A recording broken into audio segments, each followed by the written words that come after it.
34 मुगल शासन व्यवस्था। मंत्री परिषद को वजारत कहा जाता था।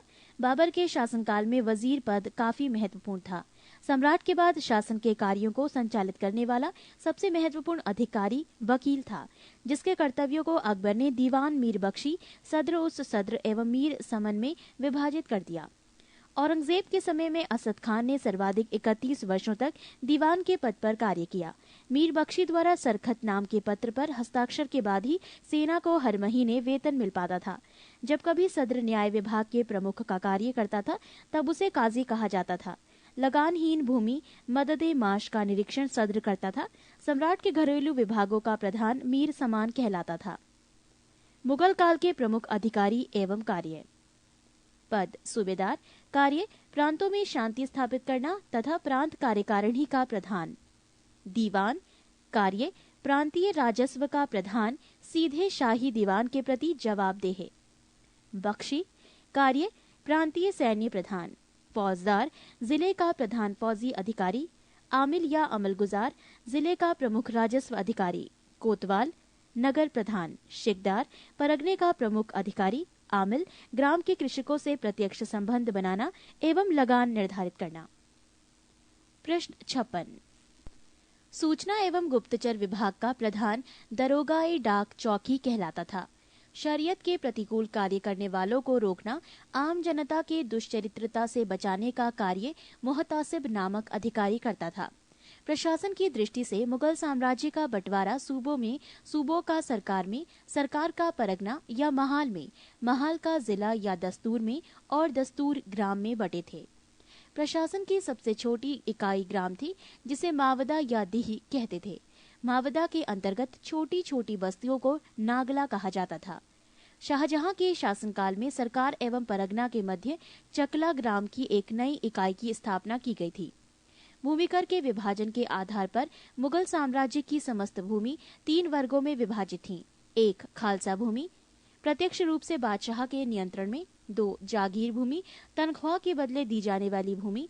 3 सयूरगल या मददे माश, अनुदान में दी गई लगानहीन भूमि, इसे मिल्क भी कहा जाता था। शेरशाह द्वारा भूराजस्व हेतु अपनाई जाने वाली पद्धति राय का उपयोग अकबर ने भी किया था। अकबर के द्वारा करोड़ी नामक अधिकारी की नियुक्ति 1573 ईस्वी में की गई थी। इसे अपने क्षेत्र से 1 करोड़ दाम वसूल करना होता था।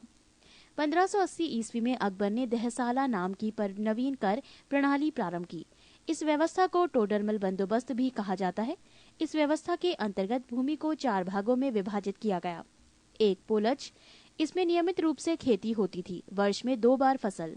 2 परती, इस भूमि पर 1 या 2 वर्ष के अंतराल पर खेती की जाती थी। 3 चाचर, इस पर 3 से 4 वर्ष के अंतराल पर खेती की जाती थी। 4 बंजर, ये खेती योग्य भूमि नहीं थी, इस पर लगान नहीं वसूला जाता था। 1570 से 71 ईस्वी में टोडरमल ने खालसा भूमि पर भू राजस्व की नवीन प्रणाली जब्ती प्रारंभ की। इसमें कर निर्धारण की 2 श्रेणी थी, एक को तख्शीस एवं दूसरे को तहसील कहते थे। औरंगजेब ने अपने शासनकाल में नस्क प्रणाली को अपनाया और भू राजस्व की राशि को उपज का आधा कर दिया।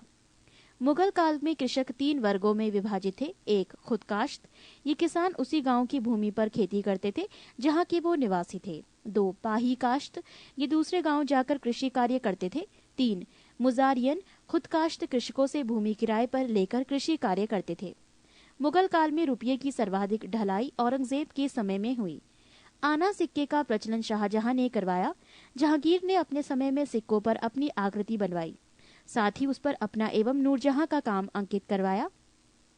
सबसे बड़ा सिक्का शनसब सोना का था। स्वर्ण का सबसे प्रचलित सिक्का इलाही था। मुगलकालीन अर्थव्यवस्था का आधार चांदी का रुपया था। दैनिक लेन देन के लिए तांबे के दाम का प्रयोग होता था। 1 रुपया में 40 दाम होते थे। मुगल सेना 4 भागों में विभक्त थी। 1 पैदल सेना, 2 घुड़सवार सेना, 3 तोपखाना और 4 हाथी सेना। मुगलकालीन सैन्य व्यवस्था पूर्णतः मनसबदारी प्रथा पर आधारित थी। इसे अकबर ने प्रारंभ किया था। पृष्ठ 57 10 से 500 तक मनसब प्राप्त करने वाले मनसबदार, 500 से 2500 तक मनसब प्राप्त करने वाले उमरा एवं 2500 से ऊपर तक मनसब प्राप्त करने वाले अमीर आजम कहलाते थे। जात से व्यक्ति के वेतन एवं प्रतिष्ठा का ज्ञान होता था। सवार पद से घुड़सवार दस्तों की संख्या का ज्ञान होता था।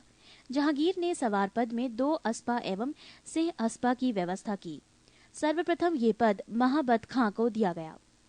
मुगल कालीन लगान वसूल करने की व्यवस्थाएं। गल्ला बख्शी, इसमें फसल का कुछ भाग सरकार द्वारा ले लिया जाता था। नसक, इसमें खड़ी फसल के आधार पर लगान का अनुमान लगाकर फसल कटने पर उसे ले लिया जाता था। ये व्यवस्था बंगाल में थी। जब्ती, इसमें बोई गई फसल के आधार पर लगान का निश्चय किया जाता था जो नकद लिया जाता था। 35. मराठों का उत्कर्ष। मराठा साम्राज्य का संस्थापक शिवाजी थे। शिवाजी का जन्म 6 अप्रैल 1627 ईस्वी में शिवनेर दुर्ग यानी जुन्नार के समीप में हुआ था। शिवाजी के पिता का नाम शाहजी भोसले एवं माता का नाम जीजाबाई था। शाहजी भोसले की दूसरी पत्नी का नाम तुकाबाई मोहिते था। शिवाजी के गुरु कोंडदेव थे। आध्यात्मिक क्षेत्र में शिवाजी के आचरण पर गुरु रामदास का काफी प्रभाव था। शिवाजी का विवाह साईबाई निम्बालकर से 1640 ईस्वी में हुआ। शाहजी ने शिवाजी को पूना की जागीर प्रदान कर स्वयं बीजापुर रियासत में नौकरी कर ली। अपने सैन्य अभियान के अंतर्गत 1644 ईस्वी में शिवाजी ने सर्वप्रथम बीजापुर के तोरण नामक पहाड़ी किले पर अधिकार किया। 1656 ईस्वी में शिवाजी ने रायगढ़ को अपनी राजधानी बनाया। बीजापुर के सुल्तान ने अपने योग्य सेनापति अफजल खां को सितंबर 1665 ईस्वी में शिवाजी को पराजित करने के लिए भेजा। शिवाजी ने अफजल खां की हत्या कर दी। शिवाजी ने सूरत को 1664 ईस्वी एवं 1679 ईस्वी में लूटा। पुरंदर की संधि 1665 ईस्वी में महाराजा जयसिंह एवं शिवाजी के मध्य संपन्न हुई। 1672 ईस्वी में शिवाजी ने पन्हाला दुर्ग को बीजापुर से छीना। 5 जून 1674 ईस्वी को शिवाजी ने रायगढ़ में वाराणसी काशी के प्रसिद्ध विद्वान श्री गंगा भट्ट द्वारा अपना राज्य अभिषेक करवाया। मूल रूप से गंगा भट्ट महाराष्ट्र का एक सम्मानित ब्राह्मण था जो लंबे समय से वाराणसी में रह रहा था। शिवाजी को औरंगजेब ने मई 1666 ईस्वी में जयपुर भवन में कैद कर लिया, जहां से वो 16 अगस्त 1666 ईस्वी में भाग निकले। मात्र 53 वर्ष की आयु में 3 अप्रैल 1680 ईस्वी को शिवाजी की मृत्यु हो गई। महाराष्ट्र के प्रमुख संत। 1. ज्ञानदेव या ज्ञानेश्वर 1271 से 1296। महाराष्ट्र में भक्ति आंदोलन के जनक, मराठी भाषा और साहित्य के संस्थापक, भगवत गीता पर भवार्थ दीपिका नामक बृहत टीका लिखी, जिसे सामान्य रूप से ज्ञानेश्वरी के नाम से जाना जाता है। 2. नामदेव 1270 से 1350। इनके आराध्य देव पांढरपुर के विठोबा या विठ्ठल विष्णु के रूप थे। विठोबा या विठ्ठल की उपासना को बरकरी संप्रदाय के नाम से जाना जाता है, जिसकी स्थापना नामदेव ने की थी। 3. एकनाथ 1533 से 1599। इन्होंने रामायण पर भावार्थ रामायण नामक टीका लिखी। 4. तुकाराम 1598 से 1650। इन्होंने भक्तिपरक कविताएं लिखी, जिन्हें अम्भग कहा जाता है। ये अभंग भक्तिपरक काव्य के ज्योति पुंज हैं। 5. रामदास 1608 से 1681। महाराष्ट्र के अंतिम महान संत कवि। दशबोध उनकी रचनाओं और उपदेशों का संकलन है। पृष्ठ 58। शिवाजी के मंत्रिमंडल को अष्टप्रधान कहा जाता था। अष्टप्रधान में पेशवा का पद सर्वाधिक महत्वपूर्ण एवं सम्मान का होता था।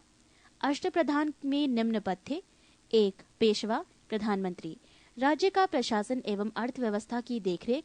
2. सरी ए नौबत सेनापति, सैन्य प्रधान। 3. अमात्य राजस्व मंत्री, आय व्यय का लेखा जोखा। 4. वाक्या नवीस, सूचना गुप्तचर एवं संधि विग्रह के विभागों का अध्यक्ष। 5. चिटनिस, राजकीय पत्रों को पढ़कर उसकी भाषा शैली को देखना। 6. सुमंत, विदेश मंत्री।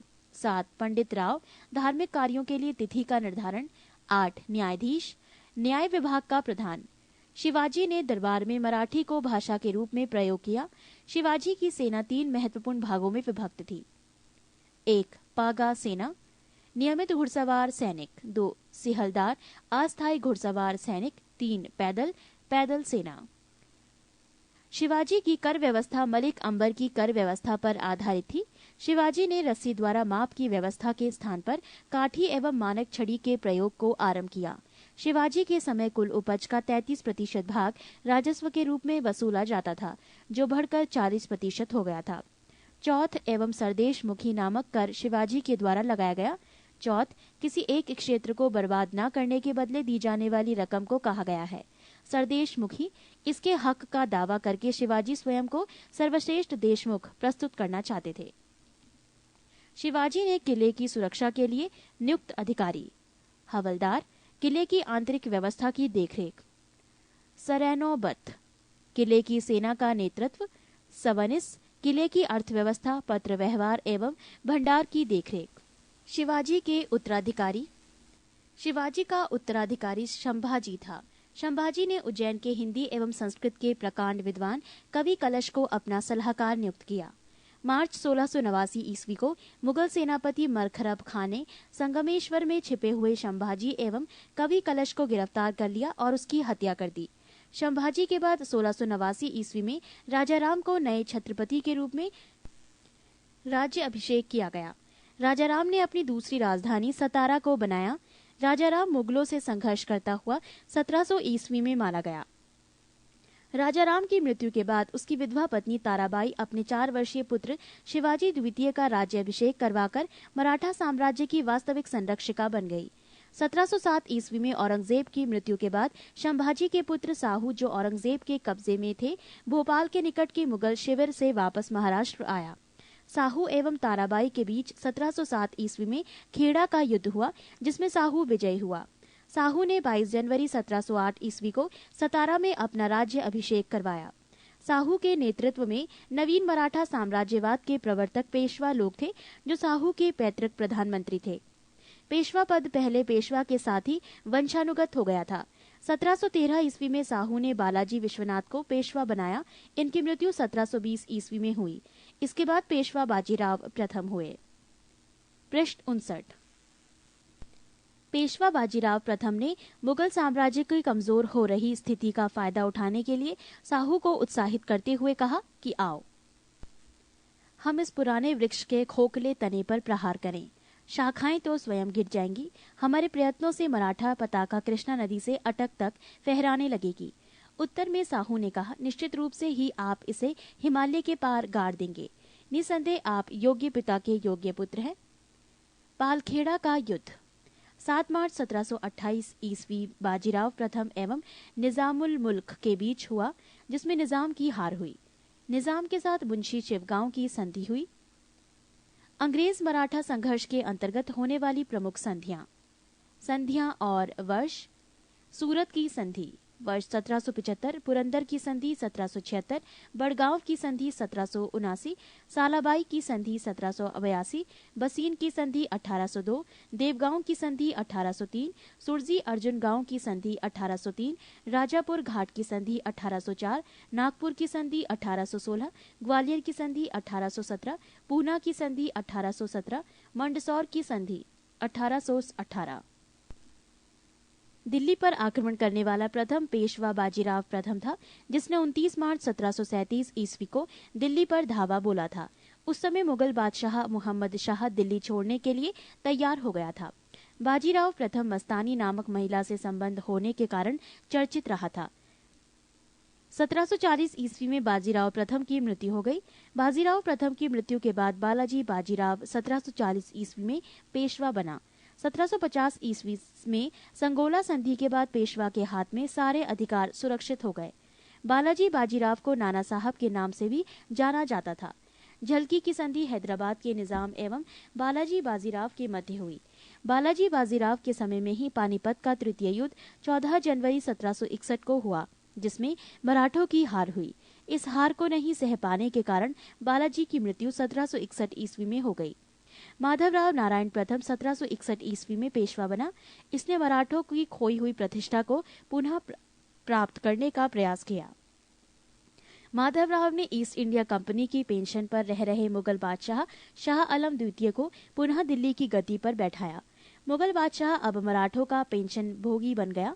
पेशवा नारायण राव 1772 से 73 की हत्या उसके चाचा रघुनाथ राव के द्वारा की गई। पेशवा माधवराव नारायण द्वितीय की अल्पायु के कारण मराठा राज्य की देखरेख 12बाई थे सभा नाम की 12 सदस्यों की एक परिषद करती थी। इस परिषद के 2 महत्वपूर्ण सदस्य थे महादजी सिंधिया एवं नाना फडणवीस। अंतिम पेशवा राघोबा का पुत्र बाजीराव द्वितीय था, जो अंग्रेजों की सहायता से पेशवा बना था। मराठों के पतन में सर्वाधिक योगदान इसी का था। ये सहायक संधि स्वीकार करने वाला प्रथम मराठा सरदार था। प्रथम आंग्ल मराठा युद्ध 1775 से 82 ईस्वी तक चला। इसके बाद 1776 ईस्वी में पुरंदर की संधि हुई। इसके तहत कंपनी ने रघुनाथ राव के समर्थन को वापस ले लिया। द्वितीय आंग्ला मराठा युद्ध 1803 से 1805 ईस्वी में हुआ। इसमें भोसले नागपुर ने अंग्रेजों को चुनौती दी। इसके फलस्वरूप 7 सितंबर 1803 ईस्वी को देवगांव की संधि हुई। तृतीय आंग्ला मराठा युद्ध 1816 से 1818 ईस्वी में हुआ। इस युद्ध के बाद मराठा शक्ति और पेशवा के वंशानुगत पद को समाप्त कर दिया गया। पेशवा बाजीराव द्वितीय ने कोरेगांव एवं अष्टी के युद्ध में हारने के बाद फरवरी 1818 ईस्वी में मेलकम के सम्मुख आत्मसमर्पण कर दिया। अंग्रेजों ने पेशवा के पद को समाप्त कर बाजीराव द्वितीय को कानपुर के निकट बिठूर में पेंशन पर जीने के लिए भेज दिया, जहां 1853 ईस्वी में इसकी मृत्यु हो गई। पृष्ठ 60। आधुनिक भारत 36। उत्तरकालीन मुगल सम्राट। उत्तराधिकार युद्ध में गुरु गोविंद सिंह ने बहादुर शाह का साथ दिया था। बहादुर शाह का पूर्व नाम मुअज्जम था। बहादुर शाह को शाहवे खबर के उपनाम से पुकारा जाता था। जहांदार शाह अपने शासन में लाल कुमारी नाम की वैश्या को हस्तक्षेप करने का आदेश दे रखा था। मुगलकालीन इतिहास में सैयद बंदू हुसैन अली खां एवं अब्दुल्ला खां को शासक निर्माता के रूप में जाना जाता है। जहांदार शाह को लंपट मूर्ख भी कहा जाता था। फर्रुख सियर को मुगल वंश का घृणित कायर कहा गया है। सुंदर युवतियों के प्रति अत्यधिक रुझान के कारण मोहम्मद शाह को रंगीला बादशाह कहा जाता था। तुरानी सैनिक हैदर बेग ने 9 अक्टूबर 1720 को सैयद बंदू को हुसैन अली खां की हत्या कर दी। ईरान फारस के सम्राट नादिर शाह ने 1739 ईस्वी में दिल्ली पर आक्रमण किया। उस समय दिल्ली का शासक मोहम्मद शाह था। नादिर शाह को ईरान का नेपोलियन कहा जाता है। नादिर शाह लगभग 70 करोड़ रुपए की धनराशि और शाहजहां का बनवाया हुआ तख्ते ताउस, पीकॉक थ्रोन तथा कोहिनूर हीरा लेकर फारस वापस लौटा। तख्ते ताउस मयूर सिंहासन पर बैठने वाला अंतिम मुगल शासक मोहम्मद शाह था। शाह आलम द्वितीय अली गौहर के शासनकाल में 1803 ईस्वी में अंग्रेजों ने दिल्ली पर कब्जा कर लिया। पानीपत का तृतीय युद्ध 1761 ईस्वी में मराठा एवं अहमद शाह अब्दाली की सेना के बीच हुआ। इस युद्धों में मराठों की हार हुई थी। गुलाम कादिर खान ने 1806 ईस्वी को शाह आलम द्वितीय की हत्या करवा दी। बहादुर शाह द्वितीय जफर अंतिम मुगल सम्राट था। 1857 ईस्वी की क्रांति में भाग लेने के कारण अंग्रेजों द्वारा बहादुर शाह जफर को बंदी बना लिया गया एवं रंगून भेज दिया। अहमद शाह अब्दाली का वास्तविक नाम अहमद खां था। मुगलों से स्वतंत्र होने वाले राज्य एवं संस्थापक 1 अवध शहादत खां, 2 हैदराबाद चिनकिलिच खां या निजामुल मुल्क आसफ जहां, 3 रुहेलखंड वीर दाऊद एवं अली मोहम्मद खां, 4 बंगाल मुर्शिद कुली खां, 5 कर्नाटक सादुतुल्ला खां, 6 भरतपुर चूड़ामन एवं बदन सिंह। नोट: मुगल सम्राट मोहम्मद शाह ने सआदत खां को बुरहान उल मुल्क की उपाधि दी। सआदत खां का असली नाम मीर मोहम्मद अमीन था। उत्तरकालीन मुगल सम्राट: बहादुर शाह 1707 से 1712 ईस्वी, जहांदार शाह 1712 से 1713 ईस्वी, फर्रुख सियर 1713 से 1719 ईस्वी, मोहम्मद शाह 1719 से 1748 ईस्वी, अहमद शाह 1748 से 1754 ईस्वी, आलमगीर द्वितीय 1754 से 1759 ईस्वी, शाह आलम द्वितीय 1759 से 1806 ईस्वी, अकबर द्वितीय 1806 से 1837 ईस्वी, बहादुर शाह जफर 1837 से 1857 ईस्वी।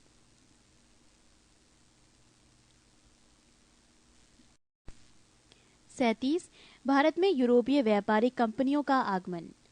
17 मई 1498 ईस्वी में वास्को डिगामा ने भारत के पश्चिमी तट पर स्थित कालीकट बंदरगाह पहुंचकर भारत एवं यूरोप के बीच नए समुद्री मार्ग की खोज की।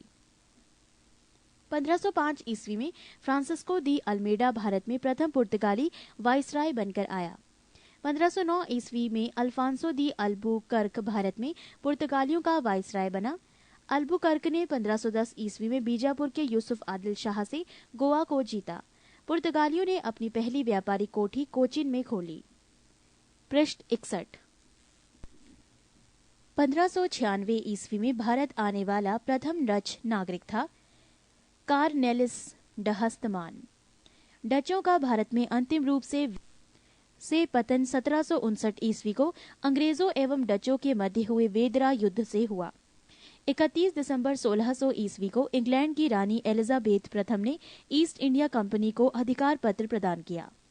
प्रारंभ में ईस्ट इंडिया कंपनी में 217 साझीदार थे और पहला गवर्नर टॉमस स्मिथ था।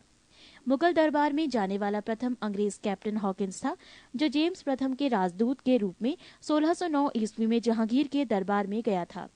1615 ईस्वी में सम्राट जेम्स प्रथम ने सर टॉमस रो को अपना राजदूत बनाकर मुगल सम्राट जहांगीर के दरबार में भेजा। अंग्रेजों की प्रथम व्यापारिक कोठी फैक्ट्री सूरत में 1608 ईस्वी में खोली गई। 1611 ईस्वी में दक्षिण पूर्व समुद्र तट पर सर्वप्रथम अंग्रेजों ने मुसलीपट्टम में व्यापारिक कोठी की स्थापना की। कंपनी और स्थापना वर्ष। पुर्तगाली ईस्ट इंडिया कंपनी 1498 ईस्वी, अंग्रेजी ईस्ट इंडिया कंपनी 1600 ईस्वी, डच ईस्ट इंडिया कंपनी 1602 ईस्वी, डेनिश ईस्ट इंडिया कंपनी 1616 ईस्वी, फ्रांसीसी ईस्ट इंडिया कंपनी 1664 ईस्वी, स्वीडिश ईस्ट इंडिया कंपनी 1731 ईस्वी। 1668 ईस्वी में इंग्लैंड के सम्राट चार्ल्स द्वितीय का विवाह पुर्तगाल की राजकुमारी कैथरीन से होने के कारण चार्ल्स को दहेज के रूप में बम्बई प्रांत हुआ था, जिसे उन्होंने 10 पाउंड के वार्षिक किराए पर ईस्ट इंडिया कंपनी को दे दिया।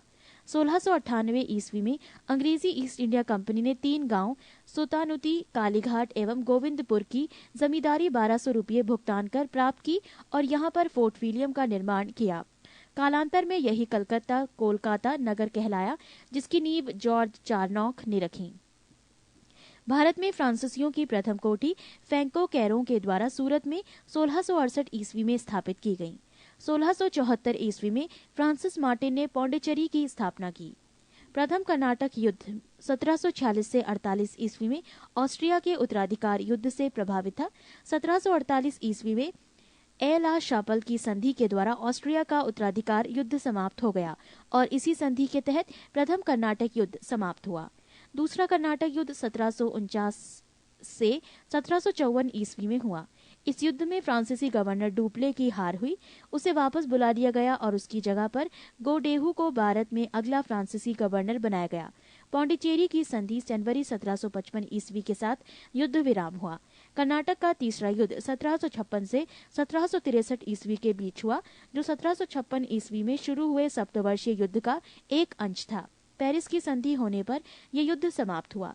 1760 ईस्वी में अंग्रेजी सेना ने सर आयरकूट के नेतृत्व में वांडीवाश की लड़ाई में फ्रांसीसियों को बुरी तरह हराया। 1761 ईस्वी में अंग्रेजों ने पौंडीचेरी को फ्रांसीसियों से छीन लिया। 1763 ईस्वी में हुई पेरिस संधि के द्वारा अंग्रेजों ने चंद्रनगर को छोड़कर शेष अन्य प्रदेशों को लौटा दिया, जो 1749 ईस्वी तक फ्रांसीसी कब्जे में थे। ये प्रदेश भारत की आजादी तक फ्रांसीसियों के कब्जे में रहे। 38 पृष्ठ। बंगाल पर अंग्रेजों का आधिपत्य। मुगल साम्राज्य के अंतर्गत आने वाले प्रांतों में बंगाल सर्वाधिक संपन्न राज्य था। प्लासी का युद्ध 23 जून 1757 ईस्वी को अंग्रेजों के सेनापति रॉबर्ट क्लाइव एवं बंगाल के नवाब सिराजुद्दौला के बीच हुआ, जिसमें नवाब अपनी सेनापति मीर जाफर की धोखाधड़ी करने के कारण पराजित हुआ। अंग्रेजों ने मीर जाफर को बंगाल का नवाब बनाया। क्लाइव के हाथों के कठपुतली नवाब मीर जाफर को अंग्रेजों ने 1760 ईस्वी में हटाकर उसके दामाद मीर कासिम को बंगाल का नवाब बनाया। बंगाल के नवाब। 1. मुर्शिद कुली खां 1713 से 1727 ईस्वी। 2. शुजाउद्दीन 1727 से 1739 ईस्वी। 3. सरफराज खां 1739 से 1740 ईस्वी। 4. अलीवर्दी खां 1740 से 1756 ईस्वी। 5 सिराजुद्दौला 1756 से 1757 ईस्वी, 6 मीर जाफर 1757 से 1760 ईस्वी, 7 मीर कासिम 1760 से 1763 ईस्वी, 8 मीर जाफर 1763 से 1765 ईस्वी, 9 निजामुद्दौला 1765 से 1766 ईस्वी, 10 शैफुद्दौला 1766 से 1770 ईस्वी, 11 मुबारकुद्दौला 1770 से 1775 ईस्वी। मीर कासिम ने अपनी राजधानी को मुर्शिदाबाद से मुंदेर मुगदलपुर स्थानांतरित किया। बक्सर का युद्ध 1764 ईस्वी में अंग्रेजों एवं मीर कासिम अवध के नवाब शुजाउद्दौला एवं मुगल सम्राट शाह आलम द्वितीय के बीच हुआ। इस युद्ध में भी अंग्रेज विजयी हुए। इस युद्ध में अंग्रेज सेनापति हेक्टर मुनरो था। बक्सर के युद्ध के बाद एक बार फिर मीर कासिम की जगह मीर जाफर को नवाब बना दिया गया।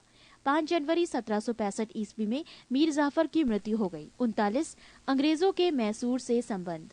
1761 ईस्वी में हैदर अली मैसूर का शासक बना। हैदर अली की मृत्यु 1782 ईस्वी में द्वितीय आंग्ल मैसूर युद्ध के दौरान हो गई। हैदर अली का उत्तराधिकारी उसका पुत्र टीपू सुल्तान हुआ। 1787 ईस्वी में टीपू ने अपनी राजधानी श्रीरंगपत्तनम में पादशाह की उपाधि धारण की। टीपू ने अपनी राजधानी श्रीरंगपत्तनम में स्वतंत्रता का वृक्ष लगवाया और साथ ही जैकोबिन क्लब का सदस्य बना। टीपू की मृत्यु चतुर्थ आंग्ल मैसूर युद्ध के दौरान 1799 ईस्वी में हो गई। प्रथम आंग्ल मैसूर युद्ध वर्ष 1767 से 1769, गवर्नर जनरल कोई नहीं। द्वितीय आंग्ल मैसूर युद्ध वर्ष 1780 से 84, गवर्नर जनरल वॉरेन हेस्टिंग्स। तृतीय आंग्ल मैसूर युद्ध वर्ष 1790 से 92, गवर्नर जनरल कॉर्नवालिस। चतुर्थ आंग्ल मैसूर युद्ध वर्ष 1799, गवर्नर जनरल लॉर्ड वेलेस्ली। महत्वपूर्ण संधियां। प्रथम आंग्ल मैसूर युद्ध मद्रास की संधि 1769 ईस्वी। द्वितीय आंग्ल मैसूर युद्ध मंगलूर की संधि 1784 ईस्वी। तृतीय आंग्ल मैसूर युद्ध श्रीरंगपत्तनम की संधि 1792 ईस्वी। नोट: 1760 ईस्वी में वांडीवास का युद्ध हुआ, जिसमें अंग्रेजों ने सर आयरकुट के नेतृत्व में लाली के नेतृत्व वाली फ्रांसीसी